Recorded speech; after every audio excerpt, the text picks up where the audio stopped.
Bonjour ou bonsoir, tout dépend à quelle heure vous écoutez ce podcast de l'Odigi Media. Notre chroniqueur de l'Odigi, Afid Fassifiri, partage son avis et ses réflexions dans un article qu'il a intitulé « Recherche système de santé désespérément ». Alors écoutons-le dans ce podcast. L'auteur commence son article ainsi. On ne vous apprendra rien de neuf, mais il y a des signes qui ne trompent pas et des symptômes persistants et flagrants de dysfonctionnement majeur au sein du système de santé au Maroc. Un déficit de 47 000 médecins en 2023. Des services d'urgence en détresse, une pénurie de 47 000 médecins, la fronde des infirmiers et la grève des pharmaciens. 3 patients morts par asphyxie dans les urgences de l'hôpital de Safi, une femme qui accouche dans le jardin de l'hôpital d'El Youssoufia. Il y a des signes qui ne trompent pas et des symptômes persistants et flagrants de dysfonctionnement majeur. L'auteur poursuit son article ainsi. La crise sanitaire avait révélé des déficits majeurs sur la qualité de l'offre en matière de santé publique. Et s'il y a péril en la matière, il serait urgent et légitime de lancer un débat afin d'analyser, de faire un diagnostic, proposer des alternatives et des solutions à travers un traitement de choc pour un système de santé souffrant de mille maux. La pénurie de médecins et d'infirmiers, qui émigrent par milliers vers des cieux plus cléments, n'est en vérité que la face visible de l'iceberg d'un secteur en souffrance. Un déficit de 47 000 médecins en 2023, voilà un chiffre vertigineux qui fait peur, qui donne le tournis et qui devrait inciter les responsables à réfléchir. 1229 médicaments sous monopole. Des entreprises pharmaceutiques spécifiques monopolisent les droits de commercialisation et de distribution de quelques 1229 médicaments, soit 25% de l'ensemble des médicaments qui circulent sur le marché national. 315 médicaments dits essentiels se trouvent sous l'emprise d'un seul distributeur, ce qui constitue un danger pour la sécurité sanitaire de milliers de malades. Il y a 3 leviers essentiels sur lesquels devrait reposer tout débat concernant un nouveau modèle de stratégie publique de santé. En vue d'une éventuelle, il y a le levier du prix des médicaments. À ce sujet, depuis quelques années, le ministère de la Santé annonce régulièrement des réductions sur les prix de certains médicaments. L'auteur précise sa pensée ainsi. Malheureusement, sur le terrain, sur des dizaines de produits, des génériques, notamment les laboratoires, ne produisent plus ceux sur lesquels leurs marges bénéficiaires sont réduites à néant. Résultat, des dizaines de médicaments sont introuvables dans les officines. Aussi, la logique de sauvegarde de la santé publique se retrouve-t-elle confrontée à celle mercantiliste des laboratoires. Une logique, apparemment, qui a vite fait de s'incliner et de courber l'échine.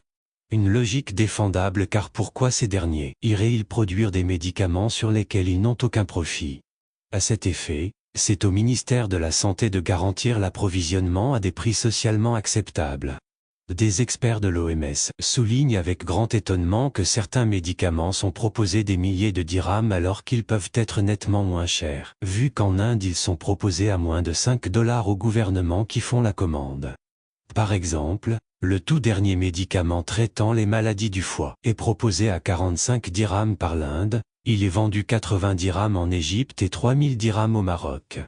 Et les professionnels vous expliqueront, avec leurs arguments bien à eux, que le traitement d'origine coûtait 800 000 dirhams et que grâce aux nouveaux génériques produits au Maroc, le traitement ne coûte plus que 9 000 dirhams. L'auteur ajoute ainsi. Aussi, qu'est-ce qui empêche le ministère de la Santé de faire commande de ce médicament à 45 dirhams et puis le proposer à moins de 100 dirhams? Le deuxième levier est celui de la TVA sur les médicaments au Maroc, avec le taux le plus élevé dans la région MENA. Une situation qui est un véritable désaveu et qui jette un lourd discrédit sur toutes les politiques publiques de santé.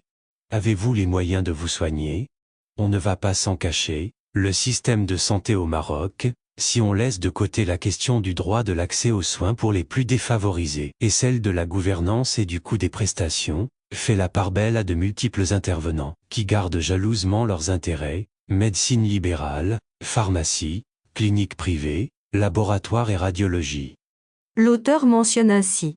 Dans un pays comme la Chine, chaque famille a son médecin, payé par l'État, qui les examine chaque mois et qui pour rôle de les aider à ne pas tomber malades, et donc à rester le plus longtemps possible en bonne santé. Donc, contrairement à notre culture locale en Chine, les médecins les plus compétents et les plus cotés sont ceux qui ont le moins de malades.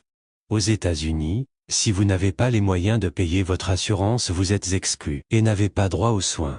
Par contre, les assurances font chaque année des examens et autres analyses à leurs adhérents dans le but de dépister le plus tôt possible d'éventuelles maladies graves. Mais, il s'agit juste d'une pure stratégie économique, car détecter à un stade précoce une maladie dont le traitement est onéreux peut faire gagner à la compagnie beaucoup d'argent.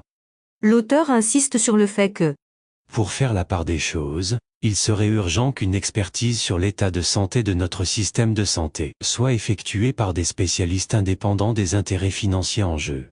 Et cette expertise devra se pencher sur les dysfonctionnements de la gouvernance, pourquoi le coût de l'offre n'est pas le même dans toutes les régions du royaume, le prix du royaume et les médicaments qui devraient être exemptés de TVA, ainsi que les médicaments dont le ministère de la Santé devrait assurer la responsabilité de l'approvisionnement depuis l'étranger. Et puis, pour terminer, il devrait également être question de trouver des solutions de financement pour les millions de Marocains les plus défavorisés, et pour qui l'État devrait assurer le droit à l'accès aux soins et la couverture médicale obligatoire, dont ils n'ont absolument pas les moyens. Est-ce trop demander à l'État? Des examens médicaux gratuits et un médecin de quartier qui vous envoie à l'hôpital public avec prise en charge complète? l'auteur conclut son article ainsi. Pour conclure, si par les temps qui courent avec l'inflation et la flambée des prix, vaut mieux éviter de tomber malade si vous ne vous sentez pas avoir les moyens de vous soigner. Rédigé par Afid Fassifiri et lu par l'intelligence artificielle de l'ODJ Media. Merci d'avoir écouté ce podcast de l'ODJ Media, ce bouquet de supports numériques, portail, magazine mensuel connecté, web radio et web TV. N'oubliez pas de télécharger notre application l'ODJ Mobile sur Play Store et de vous abonner à notre chaîne YouTube l'ODJ TV.